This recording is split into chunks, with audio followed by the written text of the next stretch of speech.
She's a conservative and I'm liberal. And yet we've been friends for almost 40 years. Everyone says you shouldn't discuss politics, religion, or money.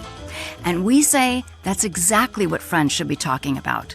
Join us as we tackle the conversations you're having in your head, but are too scared to say out loud. Welcome to We've Got to Talk. Welcome, Jolene, and welcome, Brad Porteus. We are so excited to talk to you. He is the creator of bridgegrades.org. I'm going to let you tell us what BridgeGrades is. Thanks, Nicole, for the invitation. And I'm glad to see that this is an actual podcast, because I was worried that this was just a long con to try to get me to buy my Dibble dough, cookie dough, which worked brilliantly, by the way, because 10 minutes after you approached me, I was ordering Jolene's cookie dough. Delicious, by the way. Thank you. Thanks for the invitation. I'm excited to spend time with you both. And I'd love to hear your take on what I'm working on. Both of you are unpacking so many of the topics that are related to what BridgeGrades is all about. But first, let me tell you about what BridgeGrades is. You can think of it as a scorecard for Congress, but instead of measuring the ideological beliefs of the Congress people in the House and the Senate on a left or right basis, we've created a new dimension, which is how collaboratively or how divisively one governs. And you can think of it a bit like a polarization score. What we do is we give everybody a score, all the Congress people in the House and the Senate, you get a score between 0 and 100. And the top half of the class get A's and B's, and we call them bridgers. And the bottom half of the class get C's and F's, and we call them dividers. And there are bridgers and dividers in both parties. Okay, this is a very basic question, but both Jolene and I, we want to know how you got into this, but we also really want to know why it's not D's and F's. How does the C get in there? We're both really confused by that. I ruled out D. Does anyone ask you that? I thought about D's. I mean, look, it works best if there's two grades that are bridgers and two grades that are dividers. So you could do A and B and D and F, but D is already taken by Democrats. So if you're like D and D, it's too confusing. That's true. Okay. Thank you for now this makes sense. Yep. This makes complete sense. And by the way, no one gets D's Yeah. anyways. You either get like a low C or an F. I mean, nobody gets a D That's in life, great right? point. That is a really great Listen, point. Okay. I did get a D in stagecraft practicum, but that's D another plus. story. I bet it was a D plus. Yeah. It was a D plus. I called my mom on the payphone, like, she's like, "Don't worry about it. I got a D my freshman year too." I'm like, "Okay." All right, Brad. We hear from the interviews that we have listened to that you weren't necessarily a political person. Can you tell us about like what your background has been and what brought you to this? Yeah, well, it's why I'm a little bit chicken to join this podcast, because I've listened to your podcast and you guys are way deeper in the actual politics and topics than I am. So I'm worried about being exposed here by the two of you. So I fell into this in a way from being a concerned citizen ultimately. And I spent 14 years living and working and raising a family abroad. And I came back to the US beginning of 2024. And I was honestly like a little bit nervous, if not terrified, about what I was going to find, the sort of political environment and how tribal everything had become and how every topic somehow becomes like a test of one's political identity, et cetera. And look, I had been back visiting through those years, but it's a lot different when you're coming back and you're going to be re-entering society. Mm-hmm. And what I was really surprised about as I was thinking about coming back was I sort of felt like the people I was talking to, my American friends, and this is from the wider political spectrum, people seem pretty defeated by the whole tribal polarization, with not a lot of like new ideas or new approaches, sort of like this resignation that resigned to the fact that we're totally divided and everything's broken and what are we going to do about it? A lot of hand wringing, and then back to our day-to-day lives. And I was like just sort of like curious about what could we do about it, or is there a way out of this? And to be honest, I got inspired by a couple of other people. One is a guy named Tim Urban, who wrote this amazing book called "What's Our Problem," and he goes deep into sort of a lot of frameworks, but also reasons why we are pitted against each other and the human nature sort of behind all of that. And then a second thing that fell into my lap and I got exposed to was a company called Ad Fontes Media. And the CEO there her name is Vanessa Otero, and you should definitely invite her to be a guest on your podcast. And she and I her get her company, newsletter right now. Yeah. Okay. So for those of people who Yeah. are not familiar with her, her company Yeah. has created a media bias chart. And so what they do is they assess and evaluate news sources on two dimensions. One is their political leaning on a bias basis. And the second is how reliable and credible they are. So you can sort of imagine a bit of a horseshoe-shaped curve of the media entities that they rate. And the further sort of bias you have left and right, actually the least credible they are. So there's a bit of a correlation between how newsworthy or what the rigor of the newsroom and a news source and actually the bias begins to shrink a little bit. And I thought to myself, like, oh, that's an amazing framework. And Tim Urban's book had a similar one. And I thought somehow it came to me like, well, why can't we do this for our politicians? Because, labeling the politicians as just, R&D or red or blue or left or right isn't good enough because there's dimensionality within each of the parties. So the idea was, hey, could we find data sources that were objective and use objective data to try to find that dimensionality within the parties? And I started poking around and one thing led to another. And here I am, a guest on your podcast. Brad, I think this is so important. And I think, as much as Nicole and I talk about how important this conversations are and where we're going with what we're trying to do, one of the things that you talk about in a lot of your work, I think, is compromise versus collaborating.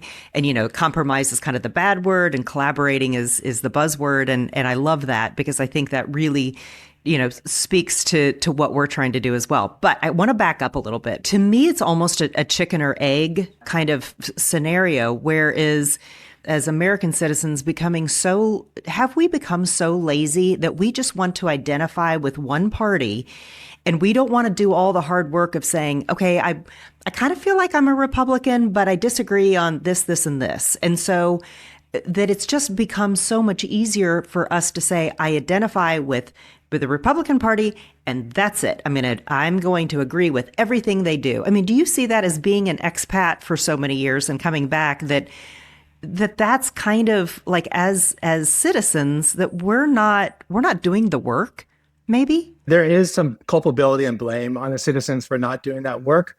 But let's face it, people's lives are super busy. And I can't even imagine how many hours goes into the preparation that you do for each of your podcast sessions. And you probably sometimes feel like you could have done a lot more preparation. And so I don't think, while I do agree that we have become lazy in that regard, I don't blame the citizens. I think we've sort of been tricked and trapped into falling into these camps. It wasn't like this when I grew up. I'm in my late 50s, so I remember growing up in the 70s and 80s.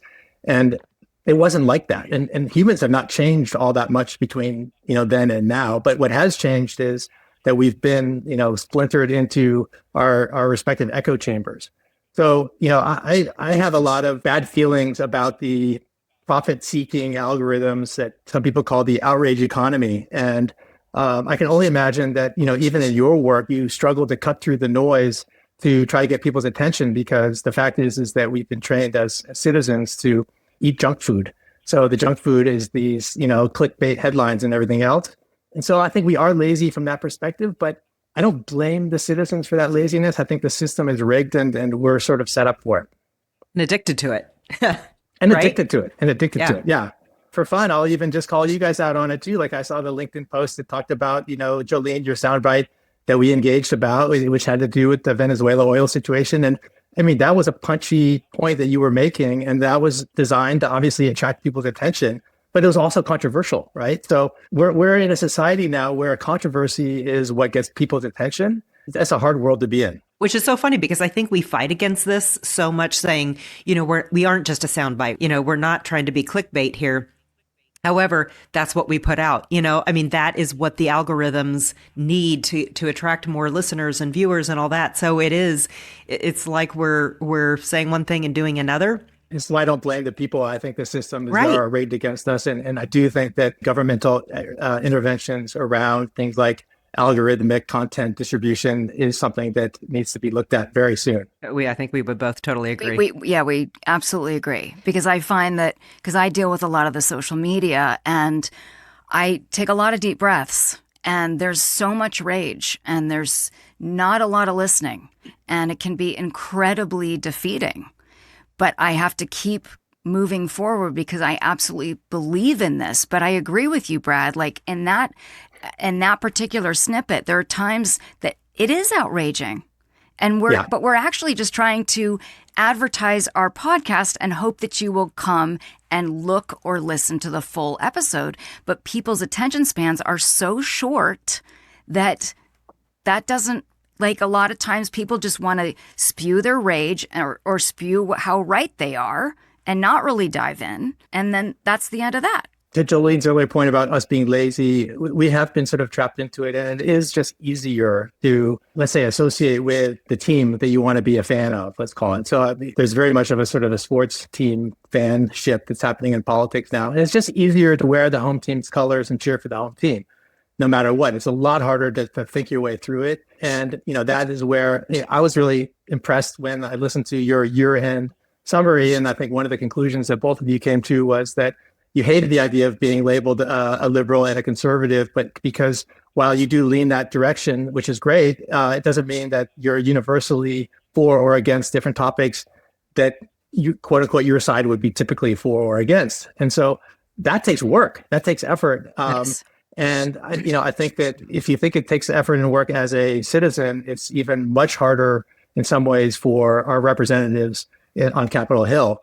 And one of the motivations behind bridge grades is to actually change some of those incentives, because right now the incentives are for each of the respective senators and House representatives to be full-throated in their partisanship, because in the way that's the way they're able to retain power.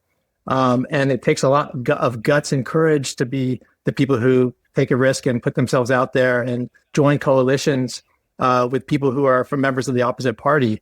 And they don't get a lot of news, right? So one of the ambitions of bridge grades is to try to give them a little bit of more celebrity and actually recognize and reward that kind of behavior. And it's going to take a lot of time, but we think that gradually we can nudge those incentives in a way that will maybe potentially change the composition of people on Capitol Hill, which can then drive more collaboration for the best interests of voters across both parties. Do you think that we won't be able to do that, though, because they're being incentivized by either the RNC or the DNC or by lobbyists or donors to be loyalists and not collaborators, right? For sure, big money has a huge role to play in that. So I'm not going to suggest otherwise. But I do think that there are people who are on Capitol Hill who are doing, well, I know this to be a fact. There are there are House representatives and senators who are more collaborative than their peers. And the data shows that. So the problem that I see is that if I were to show you, and I encourage people listening or watching this to jump over to bridgegrades.org and look at the tables of data between both the House and the Senate. And the fun thing to do is sort it by highest to lowest score. So the lowest score, if you sort it by lowest score first, you see all these names of people who are famous in the news all the time. So these are the ones getting the Fs, and they're the ones that are very polarizing and extremely partisan. The ones who are more nuanced in the way that they govern, who earn the As and have the higher scores, I don't know the names of these people. I mean, look, I do now because I'm doing the work, but realistically, like I can remember the first time we saw the data set and I was scrolling and looking for a familiar name. And I was like, who are these people? And that is the big problem, because these are the ones who are taking the chances. They're being more courageous. They're finding each other. They're sitting at the table and they're coming up with collaborative solutions that are win-wins for the general population, as opposed to, the zero-sum game, which the parties love. The parties love the fact that they're fighting each other. It keeps power for both sides. I mean, I looked at how, all of the Fs are famous. All of them. It's crazy. And even the A's, you don't know who they are. And and correct my numbers, Brad, if I'm wrong. There are 435 representatives. Right. And I counted 77 A's. Right. Okay. Yes. So think of it. This is an important point. The grading system is a forced curve. And that means that the grades are relative to each other.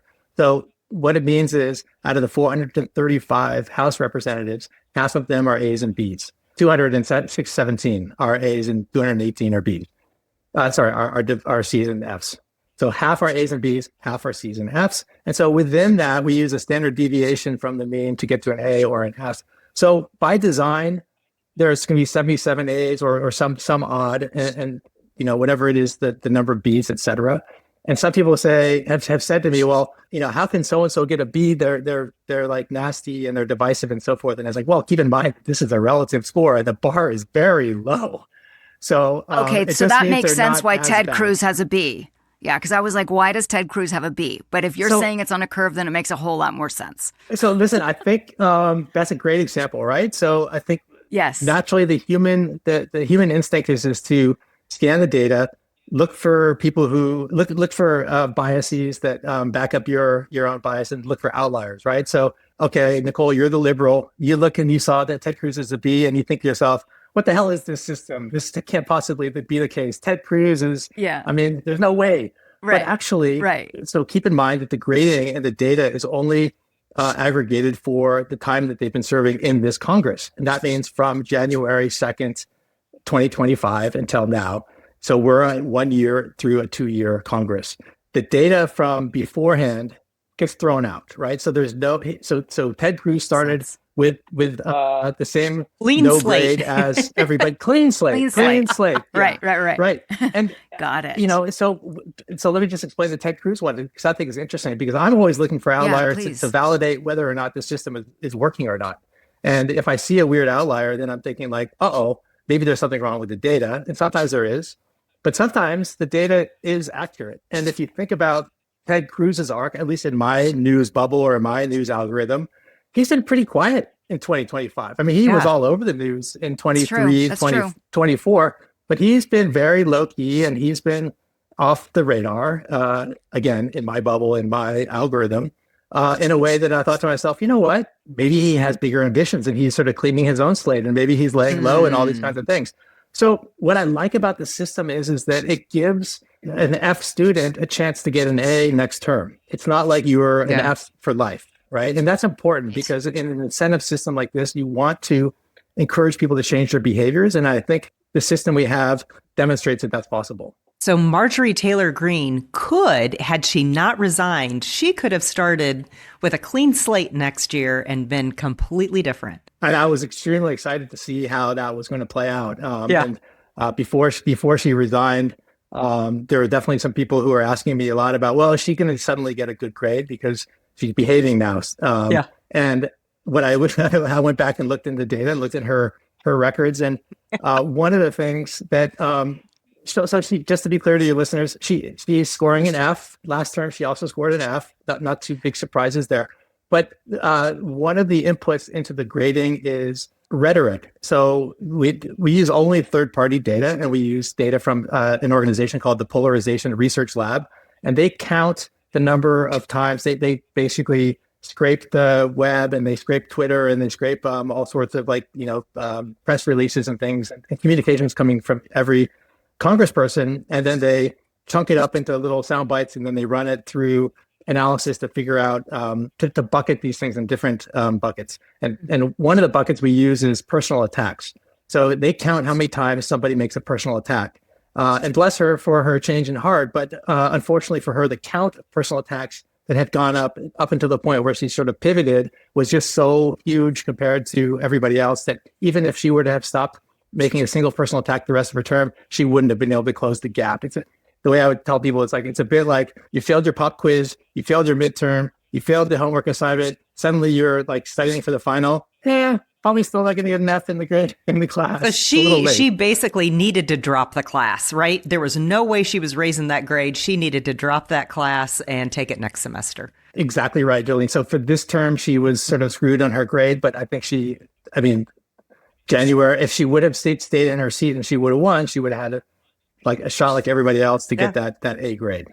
So Brad, how do we know that the data that you are putting into all this analysis is unbiased? Yeah, so I think let's start with the premise that there's no such thing as anything being unbiased ever. There's always going to be bias in literally everything. So if I'm going to tell you that something's unbiased, you can call bullshit on that already.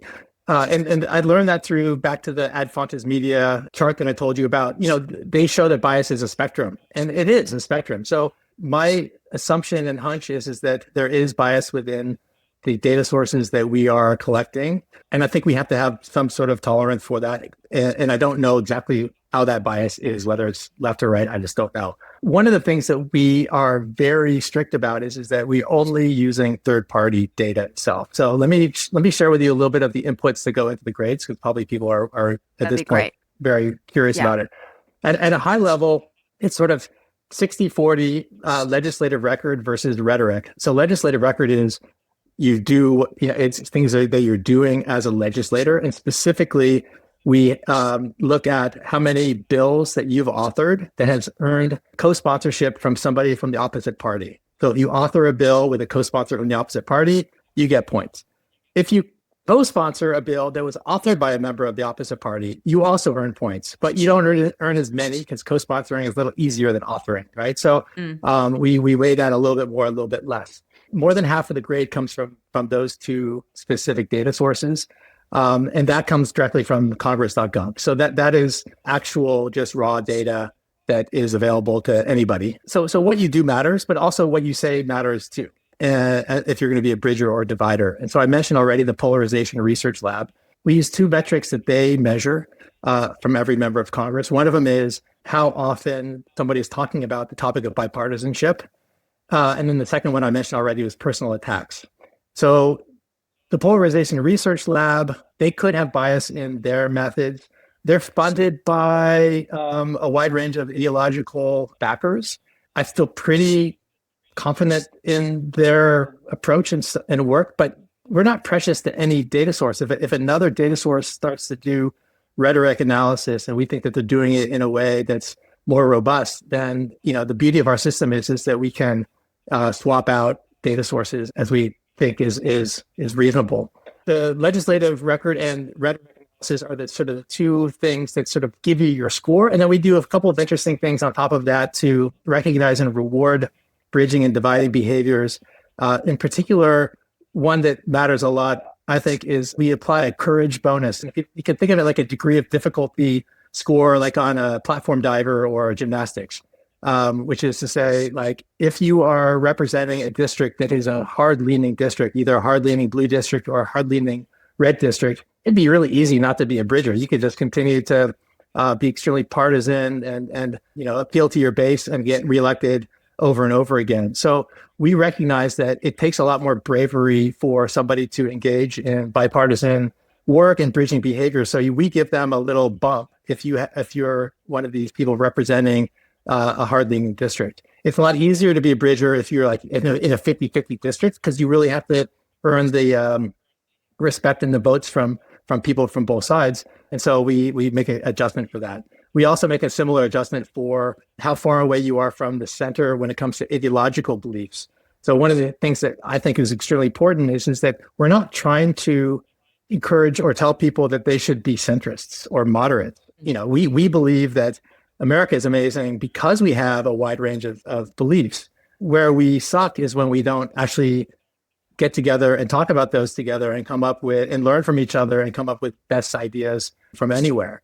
And we've gotten away from this sort of collaboration thing. And so coalition building is another part of our measurement system, where we want to recognize and reward congressional people who build coalitions. And one of the final inputs we offer for the House members is if you're a member of the Bipartisan Problem Solvers Caucus, you earn some additional points. The courage bonuses and the coalition bonuses, they nudge you a little bit up and down on the margin, but the bulk of it really is do you govern legislative record, and do you talk from a rhetoric perspective in a way that's bridging or dividing? Okay, so the rhetoric part of this, if Elizabeth Warren is always going on MSNBC, which is now MS Now, and Tom Cotton is always speaking to Fox News, I mean, they're just regurgitating to their base, right? I mean, they're not going out. So would the algorithms pick up the fact that maybe Elizabeth Warren went on Fox News or Tom Cotton went on MSNBC and MS Now? Would that come up? Is that something that they'd look at? That's a great one to think about. We haven't thought about rewarding, I'd say, communication across the algorithmic divide. That's an interesting idea. So let me make a note of that one. The thing is, we try not to reward the loudmouths one way or the other, because basically all they're doing is, well, I say doing it, I mean like being like a talking head on one of these programs. Sometimes they're doing it because they're trying to push a legislative initiative forward. Sometimes they're doing it just because they want to raise money, right? Yeah, so right. we don't want to reward that. And so one of the interesting things is when you look at the distribution of the 435 House representatives, and you look at the polarization research lab data on how often someone's mentioning bipartisanship or engaging in personal attacks, you can imagine like there's a few people who are doing just a ton of it, and then there's a really long tail of people who are, just not that active in terms of being loudmouths. And part of that is because they get no attention, so there's no point in doing it anyway, because these days, nobody's paying attention anyway. But you have this long curve of distribution, and one of the ways we try to deal with that is if you're engaging in a ton of personal attacks, you lose points, obviously. But if it's a big share of your overall communication, that also doubly hurts you. So there's two dimensions to, let's say, talking about bipartisanship, because it's more positive. If somebody is only saying 100 things a year and 10 of them are about bipartisanship, they would only have 10 points for bipartisanship out of 100, but 10% of their talking points are about bipartisanship, which is a lot. So our system recognizes the bulk of your communications, but also the share of your voice, if that makes sense. So I was thinking about bridge grades this week when Todd Young and Josh Hawley first voted to examine the War Resolution Act. And I actually shouted out on our podcast about how excited I was that they had courage. And the next day they voted with the Republicans. And then I thought, oh, I got to ask Brad, like they got a bunch of points and then it got taken away. Is it not that singular? Is it much more of a big rolling wave versus like pinpointed? I was also watching that closely. And for the listeners' benefit, there were 5 Republicans who were crossing over, and 3 of them were bridgers and 2 were dividers. And I was surprised by that because I thought actually it would be more bridgers than dividers. Because let me back up a second. When the 8 senators from the Democrats reopened the government, all 8 of those had A's or B's. And that was for me no surprise at all, because ultimately those are the pragmatists and they wanted to get the government back open again and so forth. So yeah, that made a lot of sense. What I was surprised by was that Todd Young and Hawley were on board with that. Actually, Rand Paul is somebody who scores poorly, and he was part of that group. And then, of course, to your point, when push came to shove, it didn't happen. So in our system, we actually don't even, and this is going to sound a little bit weird, I think, but in our system, we don't even include votes at all. And the reason for that is because we get some advice from some political science people who are smarter than me around how bills and how legislation works, but because one party controls the agenda of which bills get a vote on the floor, it screws up the balance between who's able to vote against their party and who is or who isn't. So in this case, there was never a vote, right? It was just like a threat of a vote. So you can't really give points for a threat of a vote, and then they took the threat of the vote away. It's like, that's just like too much. It's not solid enough. Yeah. And so ultimately, you have to have the data. It has to be totally objective. And at least until now, we've determined that voting records themselves are full of noise. And let me give you another example of that one. The Epstein files were put on hold during the government lockdown. And then when the new congresswoman from Arizona got seated, then she voted for the resolution that required the vote, which then made it to the vote to the floor, right? Well, at that point, 434 voted for it and 1 voted against it. But up until the point where they didn't have enough votes, all the people were like, no, we're not going to vote for it. And then as soon as it tipped over, then everybody's all in. I'm in, because they don't want to be like seen as somebody who wasn't, who was against like revealing the Epstein files. So the voting side of things is really cagey. And I think there's something there, but we haven't figured out how to, I think, distill that into a way that's fair and honest. So for right now, we don't use it. What I think both Jolene and I really like about your platform is that you are looking at people that don't have to sacrifice their beliefs, but they are willing to work with other people to work in the system, to make things move forward. We used to, like you said, we're all the same age. I grew up with a Republican dad and a Democrat mom, and I think, Brad, you did too. It was no big deal, and everybody got along, and you might debate, but then you would go have dinner together. Like, it was just not that. It wasn't this, I'm a D, I'm an R kind of thing. Quickly, there was ideological overlap between the parties in Congress as well. So there were Republicans who are more quote unquote liberal than certain Democrats were who are more conservative. So there wasn't these two camps that were polling against each other. There was much more of an overlapping distribution. Jolene and I have talked about in other episodes that it really changed with Newt Gingrich under Clinton in the 90s when they stopped living together in D.C. When all the Congress used to live together, work together, go to the gym together, create friendships together, that really helped each other see each other as human beings. And maybe they're not going to vote the same thing, but we're not like strict enemies coming into battle. And God forbid I think something differently than my party, right? But we're not going to get anywhere in that way. And so Jolene and I are super excited about this idea of bridge grades because, quite honestly, Brad, I've never not voted for a Democrat. I have always voted for a Democrat. Always, always, always. And I'm looking at your platform. You can click on the state and see who has what grade. And I'm thinking, well, wouldn't that be exciting if we actually started voting for people that work together? Not give up their ideals, but work together that make the government work.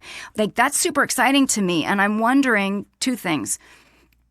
Is there a possibility, because I know you're probably raising money and still a newborn, but at some point, are you hoping that you can not just give the number, but maybe like click on and see what people have worked on, like giving examples of how they got to said 98 or had got to, like I saw with the Senate, that Bernie Sanders I think, correct me if I'm wrong, that Bernie Sanders has the lowest score and Amy Klobuchar has the highest score. And I was thinking, what a shame if Tim Walz is now not running for governor and that Amy Klobuchar is going to run for governor, we're going to lose the highest scoring bridger in Congress. And that to me is a shame. But I didn't know that until I looked at your data and said, this is exciting to me that there could be an alternative because we're always so stuck in the two-party system. We need another party. Well, you're sort of giving this an alternative to another party. Sometimes I look at this it's like a third party hidden in plain sight. Yeah, if we could drop our identity politics and back to the comment Jolene made at the beginning or earlier, people wanted it to be easy. So it's easy to just say, well, I'm part of the red team or I'm part of the blue team. Well, I mean, in a perfect world, 10 years from now, I don't know how long, they'll be like, well, I'm a member of the purple team. And I vote sometimes for Republicans, sometimes for Democrats, but I vote for bridgers over dividers. Like, okay, I mean, great, So yeah, that's amazing. Yeah. Normalizing that would be, I think, the big dream and to bring votes and money to these brave Congress people who are doing the bridging work is the dream. What you say, Nicole, is, I think, intellectually correct, which is to say you personally as a Democratic lifetime voter are, suddenly open and willing to consider voting for a Republican for the first time in your life. I would say that's because you spent 50 hours online with Jolene and you guys, that arc for you is pretty unique. I've come to the conclusion that trying to get people who are active in voting to change their votes based on bridge grades is never going to happen. I just don't think that's going to happen. So you would be the exception, Nicole, to say, I'm going to use bridge grades and vote for a Republican. That would be awesome. I mean, the fact that I'm even saying vote for Republican, like seriously, but it's not for me about that. It's not voting Republican. It's voting for a bridger. Yeah. Voting for an A. That's You're the important thing. I'm voting for an A. I liked getting good grades, whatever. I like my Congress people to get good grades. I'm curious on that note. Have you thought about, and this is like, you have as much money as possible to do whatever you want, right? And this dreambridgegrades.org. Could you think about that, like looking at the people that are running for Congress? Yes. Their campaign rhetoric, their campaign speeches, how they bridge or divide. Is that a thought for the future? I mean, you're connecting the dots in a great way. And before I forget, just to close out the last point I was going to make, which is that where I think that the impact can be really powerful is by reinviting people who have distance themselves from civics and to bring them back into the voting booth, people who are independent or people who are like just could care less or who hate both parties, if we could get them to be interested in government by saying, you shouldn't care about whether they're red or blue, you should care about whether they're bridgers or dividers, because ultimately they're the ones looking for win-win solutions and we all will benefit from that, including you. I think that's a lot more reasonable as a play than trying to convince somebody who's a reliable Democratic voter to vote for a Republican or vice versa. I do think you have to have a little bit more faith that people might switch over only because, and you've said it like a bazillion times in your interviews, learning from this podcast, I'm a believer that both parties suck at this point. I might be a declarative liberal, but I'm like, I am over this. We have got to figure something out. And you're not the only one. You're not the only one. I'm not the only one. And I think that Jolene would maybe agree sometimes. I would totally agree. And I would even say, I would go farther to even say, I don't think anything's going to happen while Trump is still in office. He is a divider. I think he has empowered both parties to be complete dividers. And so everybody is standing firm in their camps. So I don't think any change is going to happen while he's still in office. Yes, dividing is working well for him right now. So, without getting into the trap of talking about the executive branch and the president, I think let's back up one beat here and get back to your question about where does this go next, and do you need big money to change the game? And I think that's an important point to get back to. When I first sort of began to think about this idea, it was really just an intellectual idea in my head, and then gradually it sort of sprouted, right? And the original idea was you need a 1-2 punch. And punch number one is a trustworthy system that can sort the bridgers from the dividers. And then punch number two is money and votes for bridgers, and money and votes for people who can defeat the dividers. So that, by the way, there's something important in there, which is we're not able to give grades to the challengers. We're only able to give grades to the incumbents. So the ideal way to change the composition of Congress would be make sure we reelect all the A's and make sure that F's lose every time that they're up for reelection. Doesn't matter which party they're from. That would be the dream, right? Well, that's going to take a ton of resource to educate people and inspire people and bring the money and votes to those races. So I know that we need both the 1-2 punch. Both of those are needed. And I came to the conclusion pretty quickly into this work, which was like, I'm pretty good at number one, but I'm pretty bad at number two when it comes to raising that kind of money and being like that sort of catalyst to move the needle when it comes to money and votes for members of Congress. Now I'm the way I look at it is I want to build a public utility that can be utilized by anybody. So imagine you're reading the news, and instead of it just saying like in parentheses, New York D, it would say, New York D, bridge grade B, or something like this, right? So that would be the big dream, which is like it becomes part of the zeitgeist and part of the ecosystem. And then at that point, absolutely, we need PACs and money. I mean, you can imagine a Bridgers PAC where somebody's raising money to essentially reelect Bridgers and to finding close races and to put money behind the Bridgers, make sure they get reelected, and to push out the dividers who have had their chance and have showed us that they're not governing in a way that's in our best common interests. You're part of the Builders movement, aren't you? Yeah, so I'm let's call the Builders partner, and there's, 300 or 400 people who identify as people who are collaborating on essentially anti-us versus them world that we live in lots of different ways. So it's a loose organization of people doing their own thing that the Builders movement has rallied together, and they're doing an amazing job of putting a lot of energy and muscle and resource behind the idea that, hey, the algorithm is tricking you, and there is a lot of amazing stuff that's happening, and we are a lot more aligned than what people think. And so, I'm proud to be part of the Builders movement. So one of your grades is, or one of the data points is then not only what people say, but also what they do.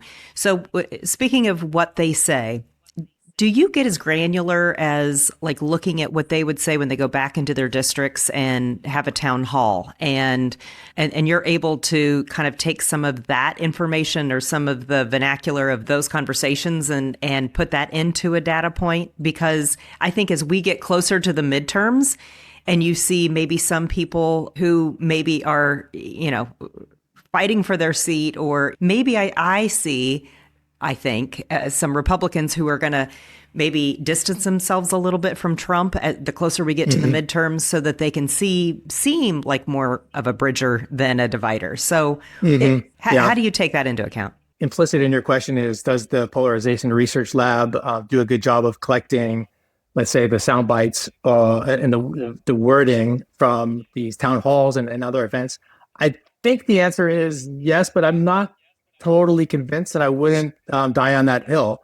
What I will say is that I believe that we're, in the early innings of the kind of data that is going to become available to us over a period of time. So what I would say is right now, I think Bridge Grades is 85-15 good, like 90-10 good. But look, there's still some areas for improvement, no doubt. And I think what you're touching on is I would love there to be a lot more, let's say, rigor around some of these rhetoric analysis that you're describing, because I think exactly what you're saying is important. And that is when these people are up for re-election, then their tune can change. And how do we avoid rewarding that when in the end their behavior actually hasn't changed? And I'm not here to call out people because, again, I'm not skilled enough to understand the nuance of who's doing what. But, as somebody who's watching from afar, there are people who are often saying they're going to be bipartisan. And, I don't know, Susan Collins is somebody along those lines, and Lisa Murkowski is another. And they're often in the conversation. And then when push comes to shove, a lot of times they end up not delivering against some of these threats or promises. And so in the end, I think, let's say words matter, but actions matter more. Yeah, totally. So for any of those Congress people that are listening to the podcast right now, what can they do, Brad, to get more of an A than an F? It's ultimately about collaboration and coalition building. So I think it's a matter of seeking out other people who are going to be good collaborators with you. And what I would tell them to do is go onto bridgegrades.org and look at the list and look for people who are A's, especially, and A's and B's, and get in touch with their staff, get your staff in touch with their staff, and to try to find something in common. You guys talked about the bill that is attempting to prevent Congress people from trading and profiting on the stock market. I think there's another one that recently came up. And honestly, one of the things we try to do with our measurement system is to identify who's sitting at the table. And I think if you think about your own personal experience that between the two of you, as far as I can tell from the outside, both of you have developed and grown and come up with new ideas and challenged your own ideas. And you're both better at this work, and also maybe in other areas as well, because of the fact that you came to the table together. And so just getting to the table and sitting at the table is already a big step. There's so many Congress people who just are hiding in their corner or hiding in their bubble, and they're afraid to, for whatever reason, they're afraid to be seen. And you talked about at the beginning of the session around the difference between compromising and collaborating. People are afraid to be seen as compromising because they feel like that's ceding territory or hard-earned turf. But collaboration doesn't mean ceding any of your values. And one of the great examples I've always loved is Josh Hawley and Bernie Sanders, two people we've talked about on this podcast already, ideologically couldn't be further away from each other on an objective spectrum provided by VoteView. And they co-authored a bill to try to cap credit card interest rates at 10%. They announced it earlier this year.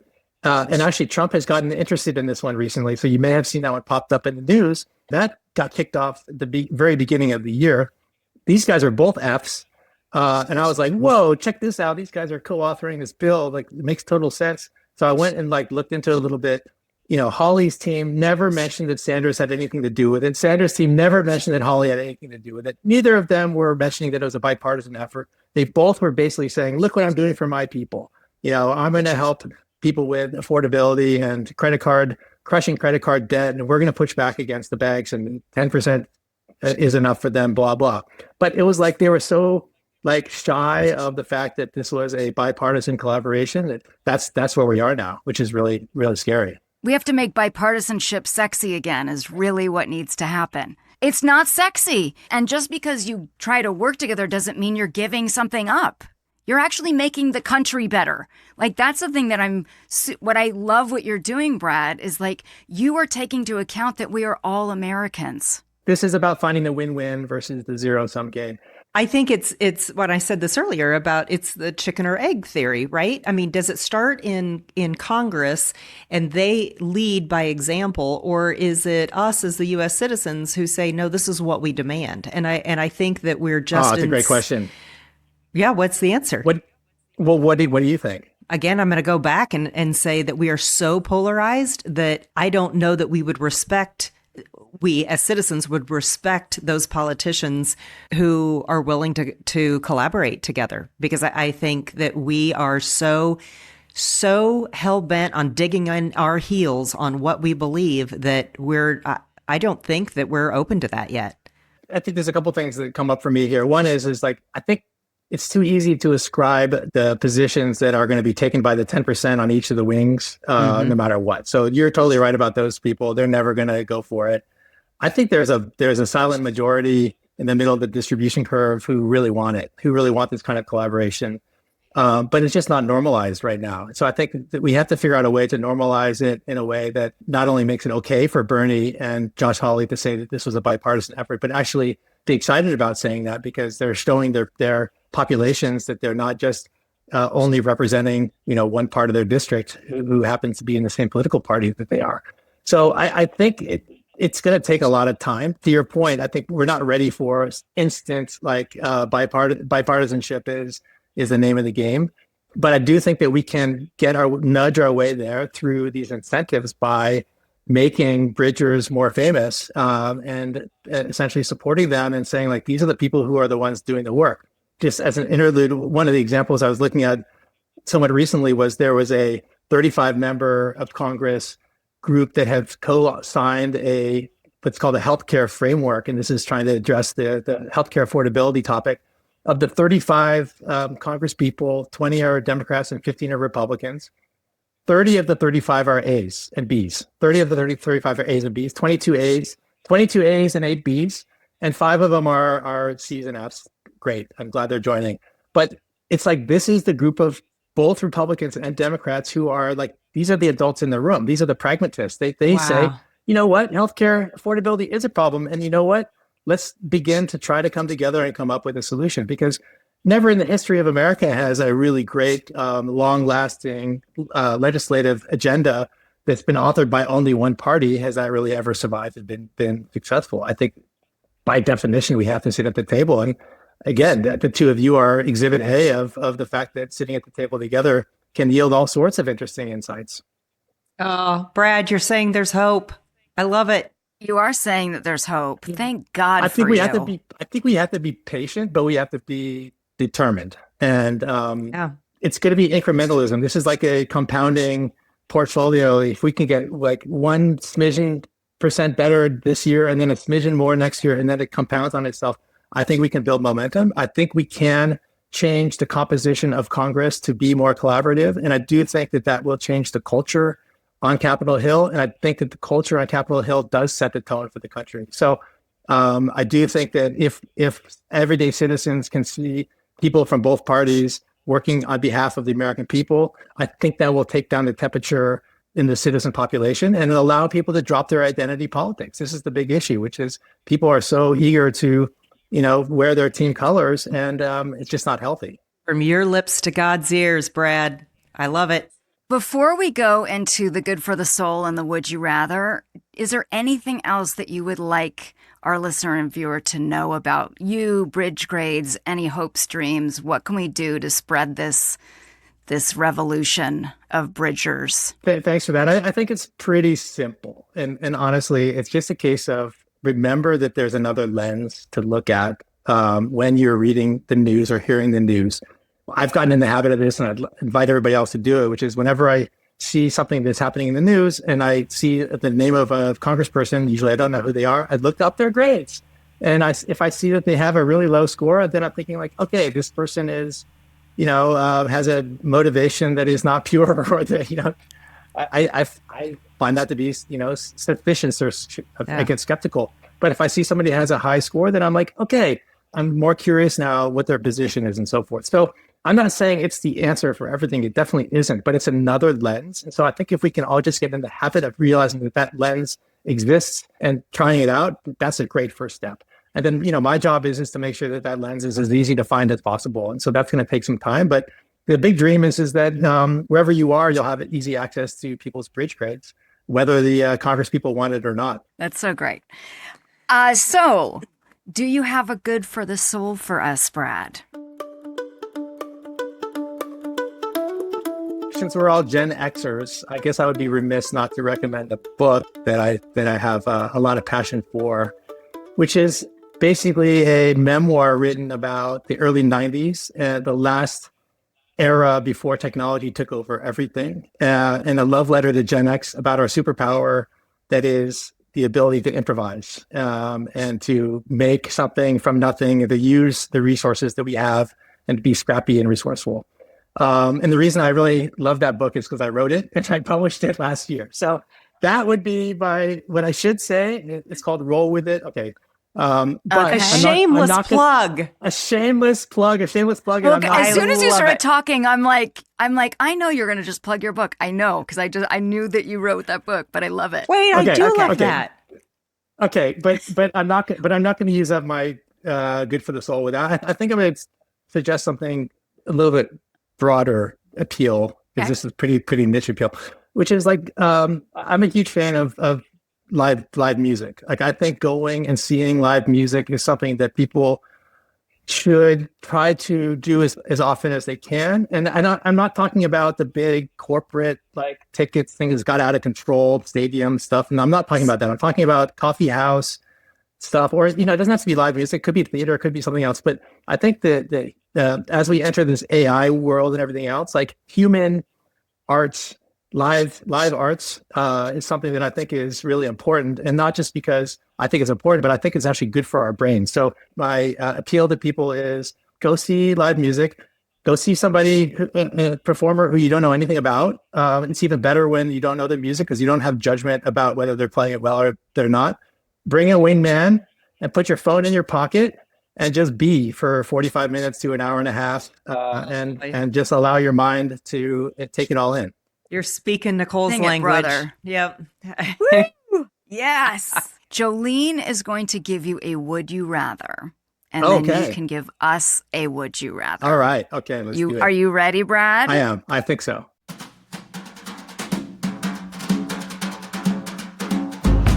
Would you rather speak to a joint session of Congress and educate them about bridge grades? Or, B. I'll take B. Or be on the primetime nationally televised address to the nation to explain bridge grades? I'll just go with my reaction, which is I think the second one, because ultimately this is about taking back power, as a citizen group, rather than essentially, adding to the games that are being played on Capitol Hill. So I think that if we can, educate our citizens that there's a way out of this trap, then that would be extremely powerful. So I'd go for the second one. That's awesome. I agree. That's good. Okay, so is it my turn? Yes, it's your turn. Don't overthink it. But, all things being equal, would you rather have been born 50 years earlier than you were, or 50 years later? Listen, speaking of seeing theater, I just saw on Friday night on Broadway this show called Liberation. That is so beautiful. I highly recommend it. And it's basically, it's written by a Gen Xer about her mom and her mom's friends. And it takes place in 1970, and watching these women find the women's rights movement. And it was like sitting there watching my mom and her friends. Yeah. It's like all of our moms, and whether they became a feminist or not, just that exploration of that. All to say, it was a beautiful play. I don't want to go even farther back. I want to go forward. Because the women, I need my rights, y'all. I need my rights. That's what I got to say. Great answer. Oh, okay. I don't want to be back there without you. So, I'm going to have to go with you then. Forward. Come I'll forward. Go forward with Come you. on. No, my initial reaction would be to go back. But do I get to know everything? I know you said don't overthink it, but I overthink everything, Brad. So Always overthinks. do I get to know everything I know now? I don't think that's fair because then it's like, asynchronous option there. Thank you, Brad. Thank you. Jolene, here's a question. Why do you want to go back? Because it's the fear of the unknown.